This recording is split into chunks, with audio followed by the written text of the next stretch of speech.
아브라함, 사라라는 이름은 하나님께서 믿음이 성숙했을 때 바꿔주신 이름이에요. 그 전에 아브라함이 되기 전에 이름이 아브람이었고, 사라가 되기 전에는 사레였습니다. 그래서 아직까지는 이분들의 믿음과 신앙이 그렇게 이제 훌륭하게 자라지 못하고 있을 때입니다.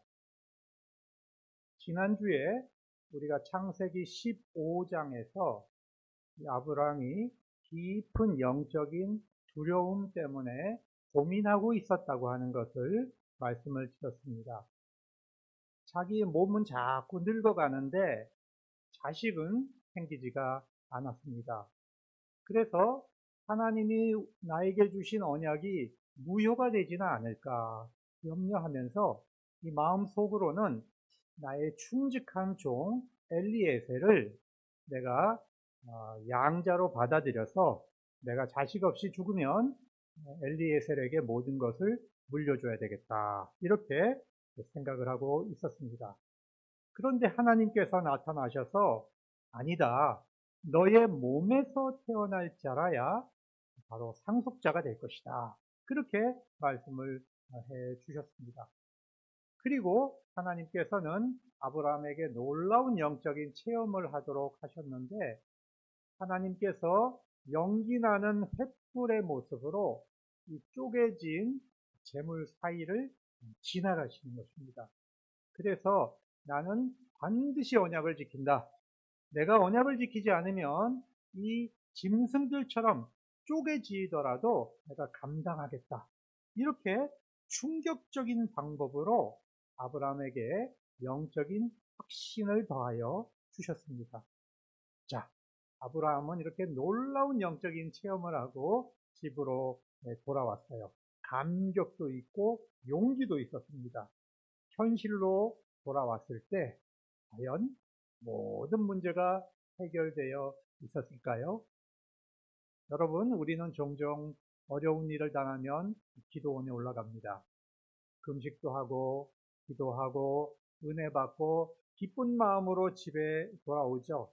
집에 돌아와서 문을 딱 여는 순간 모든 문제가 해결되어 있던가요? 속색이던 남편이 착해져 있던가요? 공부 안 하는 자식이 갑자기 막 공부를 열심히 하고 있던가요? 아니면 이 어려운 경제 문제가 확 해결되어 있던가요? 그렇지 않습니다. 그런 기도원이 있으면 저한테도 좀 소개를 해주세요. 여러분, 현실은 그대로 있습니다. 하나님의 말씀도 있고 하나님의 약속도 있는데 현실의 문제는 그대로 있어요. 자, 변화되어야 할 것은 환경이 변화되어야 할 것이 아니고요. 내가 바뀌어야 돼. 내가. 그 문제를 대하는 나 자신이 신앙적으로 변화되어서 내가 이 문제를 보아야 한다는 것입니다. 우리가 소리 지르고 짜증내고 분노한다고 해서 우리의 환경은 조금도 바뀌지를 않습니다. 문제는 이 문제를 영적인 문제로 보고 내가 이 문제를 가지고 하나님 앞에 나아갈 수 있는 그런 신앙의 성숙성을 가질 때에 이 문제가 바뀌는 것이지, 나는 변하지 않으면서 환경이 바뀌게 해달라고 아무리 기도해도 그 환경은 쉽게 바뀌지를 않는 것입니다. 또 때로는 우리가 인내하면서 기다려야 할 때도 있는 것입니다. 오늘 아브라함이 집으로 딱 돌아왔는데 사레는 여전히 아이를 낳을 수 없는 상태였습니다. 그래서 16장 2절 말씀을 같이 한번 읽어보겠습니다. 16장 2절 말씀 찾으셨어요? 읽겠습니다. 사레가 아브라함에게 이르되 여호와께서 내 출산을 허락하지 아니하셨으니 원하건대 내 여종에게 들어가라. 내가 혹 그로 말미암아 자녀를 얻을까 하노라 하매 아브라함이 사레의 말을 들으니라. 사레는 하나님의 뜻을 자기 수준으로 결정지어 버렸습니다. 이게 사례의 첫 번째 영적인 문제였습니다. 하나님의 언약과 섭리는 아직 끝난 것이 아니에요. 지금 진행되고 있습니다. 하나님은 아직도 일하고 계십니다. 그런데 사람들은 자기가 먼저 마침표를 딱 찍어버려요. 안 된다. 끝났다. 그리고 마침표를 딱 찍어버리는 겁니다. 하나님께서 일하시는 방법은 우리 인간의 눈에는 불가능한 상태까지 하나님이 우리를 끌고 가셔서 거기서 일을 완성하게 하시는 그런 방법을 쓰세요. 왜 그렇게 하실까요? 우리로 하여금 하나님을 믿는 믿음이 더 성장하게 하기 위해서 하나님이 그렇게 하십니다. 하나님은 창조주이시고 전능자이시고 모든 생명의 주관자이심을 알게 하기 위해서 인간이 불가능하는 것하고 고백할 때까지 하나님 저는 할 수 없어요. 하나님께서 이루어 주세요. 할 때까지 하나님이 일을 하시는 겁니다. 또 이 믿음의 조상이 되려면 이 정도의 영적인 훈련은 받아야 되는 겁니다. 아무나 영적인 조상이 되지는 않잖아요. 아브람과 사레가 자기가 낳을 수 없는 이 불가능한 자식을 하나님이 주셨을 때, 하나님이 언약을 완성해 주셨다 하고 믿을 수 있게 되는 거예요.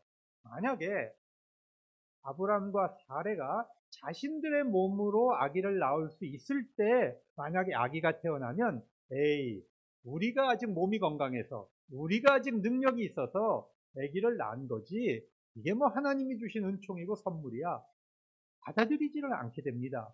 그래서 믿음의 조상이 되려면 불가능한 상황까지 우리가 믿음을 지키는 훈련을 받아야 하는 것입니다. 또 여러분 우리 구약은요 할머니가 아기 낳는 이야기로 시작을 하는 거예요.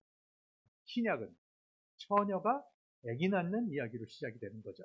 그러니까 구약에서 이 사라가 불가능한 상태에서 이삭을 낳는 것을 우리가 믿음을 통해서 신약의 동정녀를 통하여 메시아가 온다고 하는 사실을 사람들이 믿을 수 있게 되는 것이죠. 이런 이유 때문에 하나님께서 강도 높은 훈련을 시키는 겁니다.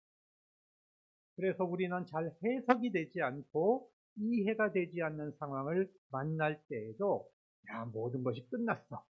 그리고 우리가 마침표를 찍어서는 안 된다는 겁니다. 여러분 하나님의 뜻이 있으면 비록 상황이 어둡지만 반드시 소망이 있습니다.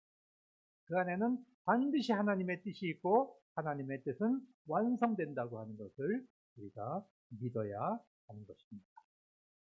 기다리는 사람에게 믿고 기다리는 사람에게 하나님이 소망을 이루어 주시는 겁니다. 두 번째로 이 사례의 영적인 잘못이 무엇이었는가 살펴보겠습니다. 자식을 얻기 위해서 자기가 애굽에서 데려온 몸종 하가를 자기 남편의 침상에다가 집어넣습니다. 그리고 이 몸종 하가를 씨바지로 이용하려고 한 것입니다. 여러분 우리나라에도 과거 유교 시절에 이 사대부 집안에서 아들을 낳지 못할 때 이 씨바지를 종종 사용을 했습니다. 제사를 지내기 위해서 씨바지를 사용해서 아기를 낳고 자기 부인은 임신한 것처럼 연극을 하고 이렇게 해서 이렇게 다른 여인의 몸에서 태어난 아기를 자기의 아들로 받아들이는 그런 전통이 있었습니다. 그런데 이런 씨바지 문화는 가나안에서도 종종 행해지는 그런 세속적인 문화였습니다. 불임 여성은 자기의 여종을 남편에게로 보냅니다. 그렇게 해서 그 여종이 낳은 자식은 여주인의 소유가 되는 거죠. 여주인의 아들로 자식으로 그렇게 이제 되는 것입니다. 고대 그 아시리아의 법을 보아도 혼인법에도 이런 말이 있어요. 아내가 2년 안에 자식을 낳지 못하면 노예 여인을 첩으로 들였다. 이런 기록이 나오고 있습니다. 이것은 여종을 희생시켜서 자신들의 목적을 이루는 아주 이기적이고 비신앙적인 방법입니다. 이것은 하나님께서 기뻐하시는 방법이 아니에요. 그런데 아브라함도 이런 세속적인 방법에 동의를 한 겁니다. 아내가 그런 제안을 했으면 아브라함은 그 제안을 받아들이면 안 돼요. 아브라함은 자기 몸에서 태어나는 자가 상속자라는 것을 알고 있었어요. 그러니까 사례가 아니더라도 다른 여인이라도 상관이 없을 것이다. 이렇게 타협을 한 겁니다. 이 방법은 사회가 동의했고 아내가 동의했습니다. 세상 사람들이 다 동의하고 주변 사람들이 다 동의해도 우리 신앙인들은 하나님의 말씀과 나의 신앙 양심이 안 된다 그러면 멈춰야 하는 겁니다. 여러분, 따라서는 안 되는 거예요. 아브라함은 이렇게 말을 했어야 해요. 여보, 당신이 오직 어려웠으면 그리 했겠소. 하지만 우리가 이렇게 비신앙적인 방법으로 하지는 맙시다. 하나님의 약속을 믿고 우리가 조금 더 기다려 봅시다. 이렇게 말을 했어야 됩니다. 여러분, 사람들은 궁지에 몰리면 편법을 씁니다. 문제는 우리 그리스도인들도 상황이 어려우면 하나님에 대한 이 불편한 양심을 접고 이 세상적인 처세술을 너무 쉽게 따른다는 거예요. 거짓말하고 상대방을 모함하고 뇌물을 주고 세상 살려면 어쩔 수 없다고 우리가 말을 탈불합니다. 이 세상 사람들은 우리 예수 믿는 사람들이 그렇게 사는 모습을 너무 많이 봤기 때문에 교회와 그리스도인들에 대해서 존경하는 마음이 없습니다. 교회와 그리스도인들을 전혀 두려워하지 않습니다. 너나 나나 하는 짓이 똑같은데 뭐를 존경하겠느냐. 한국교회의 추락은 바로 저를 포함해서 이 그리스도인들이 그리스도인답게 살지 못하기 때문에 한국교회에 위기가 오고 있는 거죠. 여러분, 어려운 때일수록 우리는 마음을 곱게 써야 합니다. 어려운 때일수록 하나님 앞에서 원칙을 지킬 수 있기를 바랍니다. 여러분, 교회는 교인들의 숫자가 문제가 아닙니다.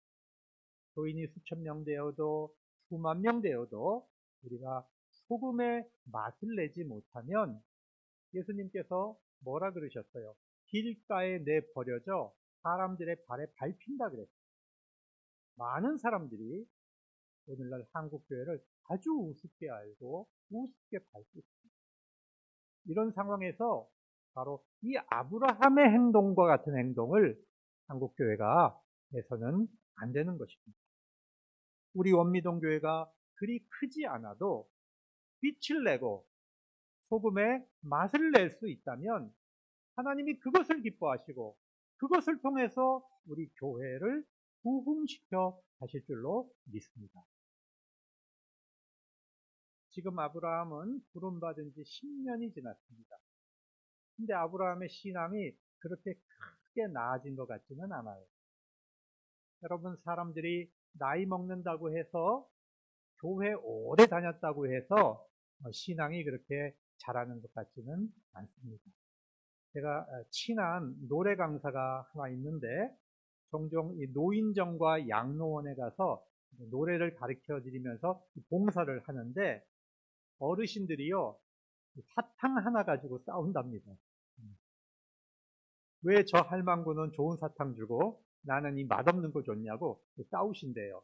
그래서 사탕을 나눠 드릴 때 똑같은 사탕을 나눠야지 다른 종류의 사탕을 주면 어른들끼리 싸운다는 거예요.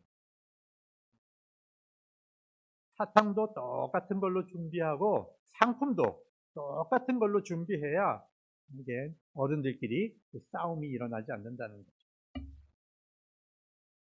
여러분, 교회 안에서 문제가 일어날 때 여러분 청년과 학생들이 문제를 일으키는 적은 없어요. 두 번 보면 교회 오래 다니셨는데 신앙과 그 인격이 성장하지 못하신 분들이 교회 안에서 시끄러운 말을 만들어냅니다.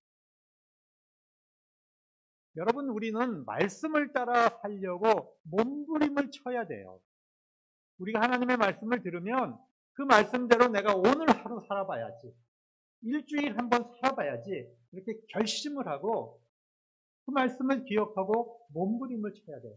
하나라도 지켜야 돼요. 하나라도. 그래야 성장을 하는 거예요. 아무런 변화가 없으면 우리는 10년 전이나 20년 전이나 우리가 아무 하나님 앞에 변화가 일어나지를 않는 것입니다.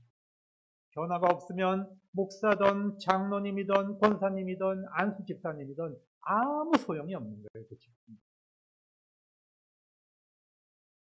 여러분, 하갈이 임신을 했어요. 인간적인 방법이 성공을 했습니다. 그런데 여기서부터 비극이 시작이 되는 거예요. 이 성도의 가정에 이방인의 성생활이 도입되면서부터 가정에 위기가 오기 시작한 겁니다. 하갈이 주인을 멸시하는 거예요. 여주인을 멸시했어요. 이 고대 함무라비 법전에 보면 여자 노예가 주인의 아들을 낳으면 그 여자 노예가 여주인과 동등하다, 이런 법이 있어요. 이게 고대법이에요. 그러니까 하갈은 지금까지 멸시당하던 신분에서 이 주인의 아기를 임신하면서부터 자기의 권리를 요구하기 시작한 겁니다. 나도 사례와 동등하게 대해달라. 이걸 스트라이크를 하기 시작한 겁니다. 이것은 사례가 전혀 예상치 못했던 일입니다. 여러분, 이 사례라는 이름은 무슨 뜻이냐면 공주님이라는 뜻이에요. 그러니까 얼마나 이뻤는지 이 사례가 어렸을 때부터 미모가 이뻤어요. 그래서 아버지가 공주라는 이름을 붙여줬고 동네에서 그 미모로 뽐내던 여인이에요. 그러니까 이 족장의 아내에 또 미모도 충출했기 때문에 이 자존심이 굉장히 강한 여성이거든요. 우리말로 얘기하면 공주병 환자예요. 공주병 환자. 그런데 여종이 자기를 무시하고 멸시하기 시작하니까 이 자존심에 견딜 수가 없는 거예요. 그런데 그 임신한 그 남편의 아이를 임신한 여인을 학대할 수가 없잖아요. 그러니까 할 수 있는 방법은 뭐밖에 없습니까? 한 가지밖에 없어요. 남편 바가지 긁는 거죠. 원래 이 바가지 긁는다는 말은 고려 시대에 전염병이 돌면은 이 전염병 귀신을 쫓아내기 위해서 바가지를 막 긁었대요. 그러면 이 바가지에서 나는 소리가 시끄러워서 귀신이 물러간다. 그런 민간 풍습이 있었습니다. 그때부터 바가지 긁는다, 이런 말이 나오기 시작했습니다. 여러분, 남편을 집에 있게 하려면 바가지를 긁으면 안 되고 남편을 집에서 내보내려면 바가지를 긁으셔야 됩니다. 이게 원래 그런 법입니다. 자, 5절을 한번 읽어보겠습니다. 사레가 아브라함에게 이르되 내가 받는 모욕은 당신이 받아야 옳도다. 내가 나의 여종을 당신의 품에 두었거늘 그가 자기의 임신함을 알고 나를 멸시하니 당신과 나 사이에 여호와께서 판단하기를 원하노라. 여러분, 잘못은 사레가 시작했습니다. 사실 이건 아브라함도 동의는 했죠. 그러나 사레가 화를 내는 거예요. 여러분, 원래 이 죄의 속성은 남을 탓하는 겁니다. 아담이 죄 짓고 나서 하나님 앞에 잘못했습니다. 하나님, 제가 죄를 지었습니다. 그러면 돼요. 그런데 뭐라고 했죠? 저 여자가, 하나님께서 나에게 주신 저 여자가 나를 유혹해서 먹었습니다. 이렇게 책임을 딴 사람에게 떠넘겨요. 하나님께서 또 하와에게 물었어요. 너 왜 그랬니? 하나님, 잘못했습니다. 그러면 되는데 하나님, 저 뱀이 나를 유혹해서 먹었습니다. 이 죄는요, 항상 책임을 다른 사람에게 떠넘깁니다. 아브라함도 괴로우니까, 너무 이 바가지를 긁히다가 괴로우니까 이 하갈의 처분권을 사레에게 넘겨주면서 책임을 회피해 버립니다. 자, 당신의 여종은 당신의 수중에 있으니 당신 눈에 좋은 대로 마음대로 해라. 그렇게 넘겨줘 버렸어요. 여러분, 이것은 임신한 여종을 학대하도록 허락을 해준 것입니다. 여러분, 이 두 사람의 대화를 가만히 읽어보면 단 한 번도 사람의 이름을 부르는 적이 없어요. 하갈이라는 이름을 부르지 않아요. 뭐라고 부릅니까? 전부 여종, 여종, 여종이라고 부릅니다. 여러분, 하갈을 사람으로 보지 않고 생산 도구로 보고 함부로 취급하고 있는 거예요. 사레는 하갈을 육체적으로 심리적으로 학대를 했고 아브라함은 그것을 그대로 방치해버렸습니다. 얼마나 학대가 심했든지 하갈이 견디지 못해가지고 임신한 몸을 가지고 광야로 도망을 가버려요. 여러분, 광야로 도망가면 죽는 거예요. 물도 없고요. 맹수가 나오고 밤에는 춥습니다. 하지만 아브라함은 자기의 아이를 임신한 여인을 사람을 풀어서 찾지를 않아요. 그냥 죽으라고 두는 겁니다. 한때는 상속자로 생각했던 아이를 임신한 여인을 버리는 겁니다. 두 사람은 자신들이 저지른 이 잘못을 하갈을 희생시키는 방법으로 아주 무책임하고 잔인하게 해결하려고 합니다. 여러분, 아브라함과 사레는 하나님의 복을 전달할 사람으로 선택받은 사람이고 믿음의 조상이 될 사람들입니다. 그런데 이렇게 비겁하고 잔인한 인간의 모습이 바로 그들의 숨겨진 본성이라는 것. 놀라지 마십시오. 성경은 바로 이 모습이 저와 여러분의 숨겨진 모습이라고 하는 것을 지금 성경이 보여주고 있는 것입니다. 여러분, 우리의 본 모습은 예배할 때 경건한 그 모습이 나의 본 모습이 아니고 우리가 궁지에 몰려 있고 남이 보지 않을 때 나의 마음 속에서 일어나고 있는 비겁하고 잔인하고 더러운 모습이 바로 하나님 앞에서 나의 죄성이라고 하는 것을 성경은 폭로하고 있는 것입니다. 아브람과 사레가 택한 이 인간적인 방법이 성공하는 순간 무서운 비극이 시작이 되었습니다.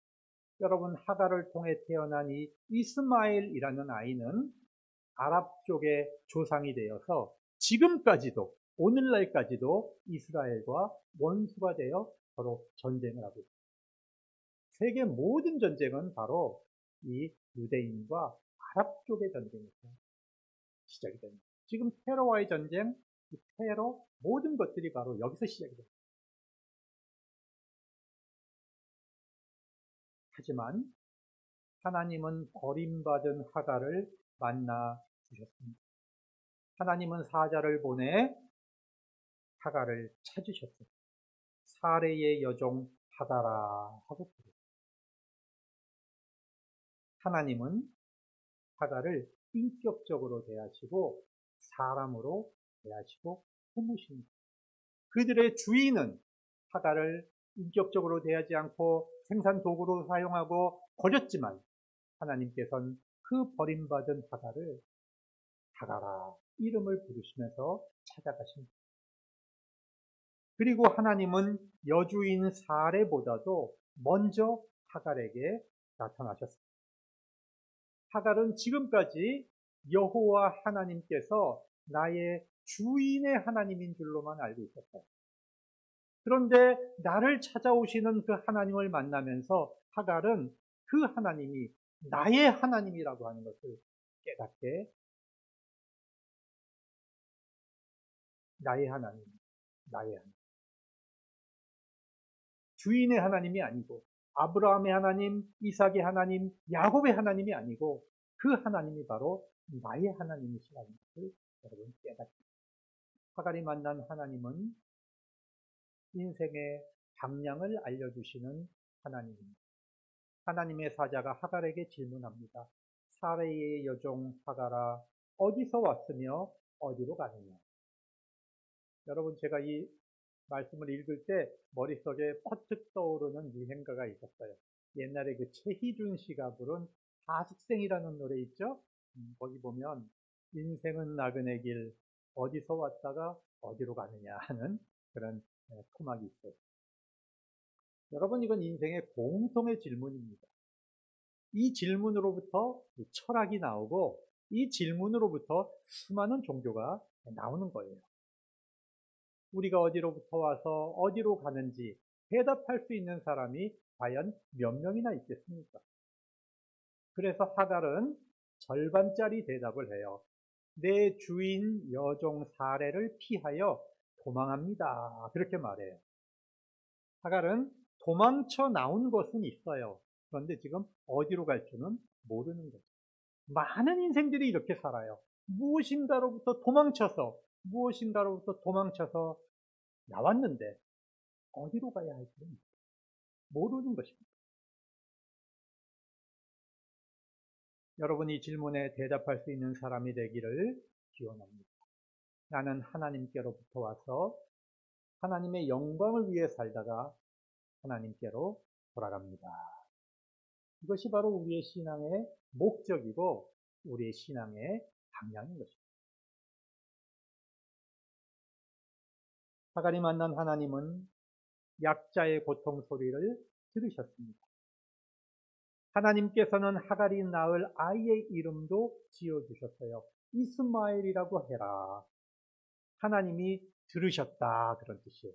하나님이 약자의 음성을 들으셨다는 뜻이에요. 이것은 신앙 고백입니다. 하나님은 시바지의 여인의 하나님, 약자의 하나님, 천대받는 여인의 하나님, 눌린 자의 하나님이 되어 주셨습니다. 우리가 승승장구하고 교만하고 잘 나갈 때보다 우리가 고통스럽고 아프고 억울하고 어려울 때 드리는 기도 소리를 우리 하나님께서 더 잘 들어주십니다. 그래서 우리는 어려울 때가 기도할 때고 고난받을 때가 하나님을 만날 때라고 하는 것을 기억하시고 낙심하지 마시기 바랍니다. 여러분, 고난 중에 계십니까? 더 기도하시기 바랍니다. 억울한 중에 계십니까? 하나님을 만나실 수 있기 바랍니다.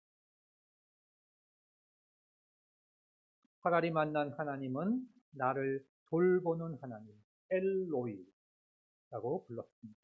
나를 늘 지켜보시는 하나님입니다. 나는 몰랐지만 내가 몸종으로 살 때도 돌보셨고 아기를 가질 때도 돌보셨고 여주인의 학대를 받을 때도 돌보셨고 광야의 길었어도 돌보시고 구원하시는 하나님, 나를 돌보시는 하나님인 것을 하갈이 깨닫게 됩니다. 하나님께서는 아브람과 사레가 저질러 놓고 감당하지도 못하는 이 잘못과 실수와 무질서를 지켜보셨습니다. 이런 일이 일어나지 않았으면 얼마나 좋겠어요. 그런데 이미 사건은 일어났습니다. 하나님께서 선택하신 아브라함의 가정에서 일어난 이 무시무시한 사건입니다. 아무도 책임지려고 하지 않고 죄가 깊어만 갑니다. 여러분, 만약 우리 아이들, 사랑하는 자녀들의 가정에 이런 일이 일어난다면 우리의 심정이 어떻겠습니까? 부모들이 어떻게든지 그 문제를 해결해 주려고 뛰어들지 않겠어요? 하나님이 그러신 거예요. 하나님이 이 문제에 대해서 뒷감당을 지금 하시려고 하는 거예요. 언약 백성의 가정에 속한 하갈에게도 하나님은 그 언약을 기억하시고 보살펴 주신 겁니다. 하나님께서는 하갈에게 본래의 자리로 돌아가라 이렇게 말씀을 하셨습니다. 여러분, 하갈 입장에서 정말 그 말씀에 순종하고 싶지 않았을 거예요. 지금 그 여주인 사례가 너무너무 무서워서 괴로워서 도망쳐 나왔는데 하나님, 나를 거기로 다시 돌아가라면 어떡하십니까? 하지만 하갈은 돌아가야 합니다. 육신적으로는 지금 임신한 몸으로 아무도 보호를 해줄 수가 없습니다. 광야에서 죽거나 살아남더라도 다시 노예로 팔려가고 그렇게 태어난 아들은 또 노예로 살아야 하는 것입니다. 하나님께서는 하갈을 보호하시는 거죠. 두 번째로 영적으로 보면 하갈은 아브라함에게 주신 그 축복을 받아 누릴 권리를 가지고 있습니다. 그래서 하나님께서는 아브라함에게 장자뿐만 아니라 아브라함의 서자에게도 하나님이 복을 주시고 사랑하시는 분입니다. 여러분, 사람들은 하나님이 내 편만 들어주기를 원합니다. 하나님이 내 편 들어줬으면 좋겠다. 그런데 하나님의 자녀라면 하나님을 그렇게 쫀쫀한 아버지로 만들어서는 안 돼요. 우리 하나님은 모든 백성에게 하나님의 모든 자손을 끌어안고 복주시는 분입니다. 놀랍게도 하갈은 하나님의 말씀에 순종했습니다. 여러분, 우리의 구원은 순종으로 완성이 되는 것입니다. 하나님의 구원은 십자가를 지신 예수님의 순종으로 완성이 되었습니다. 하나님의 자녀들은 말씀에 순종이 있어야 합니다. 하갈이 하나님의 말씀에 순종했을 때 사레는 모든 것을 용납하고 하갈을 다시 받아들이게 됩니다. 말씀을 정리하겠습니다. 사람은 누구나 실수하고 잘못을 저지르고 영적인 무질서 속에 살 수 있습니다. 오늘 아브라함과 사레의 모습은 형편없는 사람들이죠. 그러나 하나님은 이들을 고쳐서 믿음의 조상으로 만들어 주셨습니다. 우리의 모습도 아브라함과 사레와 크게 다르지 않을 때가 정말 많이 있습니다. 그러나 하나님은 우리를 고치셔서 우리를 믿음의 조상으로 만드신다는 사실을 우리가 믿고 감사할 수 있기를 바랍니다. 그래서 우리는 다른 사람의 실수를 관용해야 합니다. 남편의 잘못을 용서하시기 바랍니다. 아내의 실수를 용서할 수 있기 바랍니다. 부모의 잘못을, 자녀의 잘못을 서로 용납하시기 바랍니다. 우리는 모두 하나님의 은혜와 인자하심을 의지하고 사는 약한 존재이기 때문에 우리는 서로를 품어야 합니다. 두 번째로 우리는 세속적인 방법을 흉내내지 말아야 합니다. 신앙의 위기와 고통이 올 때 우리는 편법을 쓰지 말아야 합니다. 작은 편법을 자꾸 쓰다 보면 우리가 지킬 수 있는 신앙의 양심이 도망가 버리고 우리 신앙의 양심이 없을 거예요.